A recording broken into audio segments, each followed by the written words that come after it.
Hello everyone. তো আজকে যার মেকআপ করছি ও আমার ফ্রেন্ড হলেও আজকে আমার চোখে ও একজন রিয়েল লাইফ ক্লায়েন্ট। তো ও আজকে আমার কাছে এসেছে একটা পার্টি মেকওভার নেওয়ার জন্য। তো ওর স্কিনটা অনেক বেশি সেন্সিটিভ আর অনেক বেশি অ্যাক্টিভ অ্যাকনি রয়েছে। তো এর জন্য বুঝে শুনে ওর স্কিনটাকে ভালো করে প্রেপ করে নিতে হবে। তো প্রথমে একটা লাইট ময়শ্চারাইজার স্কিনে অ্যাপ্লাই করে নিয়েছি, এরপর একটা সানস্ক্রিন অ্যাপ্লাই করে নিলাম,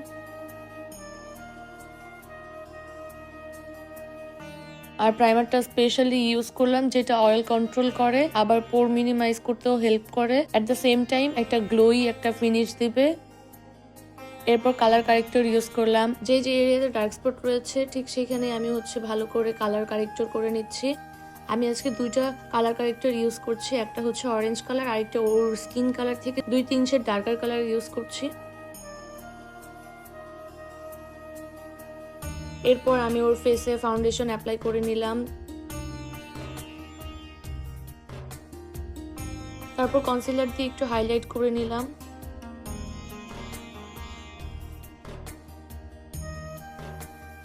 এরপর লুজ পাউডার দিয়ে ফুল মেকআপটা সেট করে নিলাম, তারপর ফেসটাকে ভালোভাবে কন্ট্রোল করে নিলাম।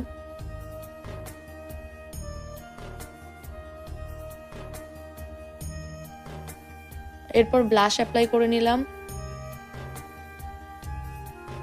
ওর স্কিনটা অনেক বেশি অয়েলি থাকার কারণে আমি আবার লুজ পাউডার দিয়ে ওর ফুল ফেসটা বেক করে নিচ্ছি। তো এরপর আই লুক করা স্টার্ট করে দিলাম। ও খুব বেশি ড্রামাটিক আই লুক চাচ্ছিল না, এট দ্য সেম টাইম ও একটা ব্রাউনিশ শিমারি একটা লুক আসবে এরকম আই লুক চাচ্ছিল। তো আমি চেষ্টা করেছি ব্রাউন টোনের মধ্যে শিমারি একটা আই লুক করে দেওয়ার।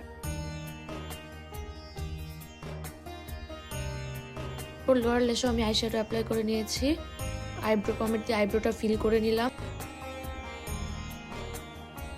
এরপর কনসিলার দিয়ে ডিফাইন করে নিয়েছি। এখন আইল্যাশ কার্লার দিয়ে আইল্যাশ কার্ল করে আমি মাস্কারা অ্যাপ্লাই করে নিচ্ছি। এরপর আইলিডে লাইনার অ্যাপ্লাই করে নিচ্ছি। এরপর সেটিং স্প্রে দিয়ে ফুল মেকওভারটা সেট করে নিলাম। এখন হাইলাইটার দিয়ে নিচ্ছি হাইলাইটেড এরিয়াগুলোতে। এরপর লিপ লাইনার দিয়ে লিপটা ড্র করে লিপস্টিক অ্যাপ্লাই করে নিলাম। তো here is her final look. মাশাআল্লাহ, ওকে দেখতে অনেক বেশি সুন্দর লাগছে। অবশ্যই আপনারা আমাকে কমেন্টে জানাবেন আপনাদের কাছে কেমন লাগছে, আর নেক্সটে আরো কি কি টাইপ ভিডিও করতে পারি তাও আমাকে কমেন্টে জানাতে পারেন।